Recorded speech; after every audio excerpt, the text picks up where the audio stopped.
ఆచి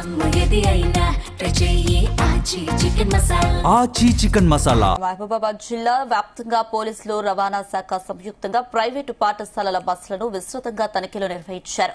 ప్రతి బస్సుకు fitness, permit, insurance, pollution certificate, driver licence మొదలైనవి అన్నీ ఉన్నాయా, ఎక్స్పైరీ అయిపోయాయా అని పరిశీలించారు. ఇక డ్రైవర్లకు డ్రంక్ అండ్ డ్రైవ్ నిర్వహించారు.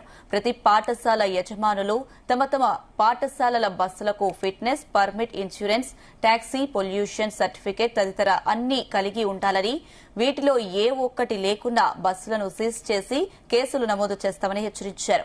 5 సంవత్సరాల అనుభవం ఉన్న డ్రైవర్లకే పాఠశాలల బస్సులను నడిపేందుకు అనుమతిస్తున్నామని, పాఠశాలల యజమానులు ఎప్పటికప్పుడు బస్సులను అన్ని ఉన్నాయో లేవో చూసుకోవాలని, డ్రైవర్లు మద్యం సేవించి వాహనం నడపవద్దని స్పష్టం చేశారు.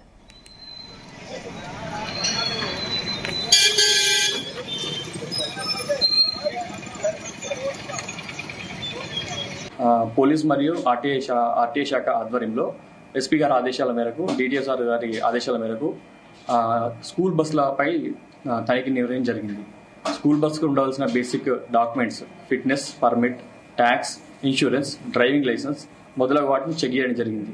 దాంతోపాటు డ్రైవర్లకు డ్రంక్ అండ్ డ్రైవ్ చెకింగ్ కూడా చేయడం జరిగింది. ఈ మండల్ వైజ్ మేము అన్ని స్కూల్ బస్సెస్ని కవర్ చేస్తున్నామండి. ఇవాళ Mahabubabad and rural and urban as well as Thorrur, Dantalapalli మొదలగు కొన్ని కొంతవరకు కవర్ చేయడం జరిగింది. రేపు కూడా ఈ తనిఖీలు నిర్వహించి ఎవరికైతే డాక్యుమెంట్స్ లేవో, ఎవరైతే వైలేషన్ చేస్తారో ఆ వెహికల్స్ మీద సీజ్ చేయడం జరుగుతుంది. ఇన్ కేస్ ఫిట్నెస్ లేని వెహికల్ దొరికితే ఫస్ట్ సీజ్ చేస్తామండి. సీజ్ చేసేసి దానిపైన యాక్షన్ తీసుకుంటుంది. వాళ్ళ పర్మిట్ క్యాన్సిలేషన్ కానీ లేకపోతే వాళ్ళకు ఫైన్ వేయడం కానీ జరుగుతుంది. స్కూల్ యాజమాన్యం నోటీస్ ఇవ్వడం జరుగుతుంది ఫస్ట్.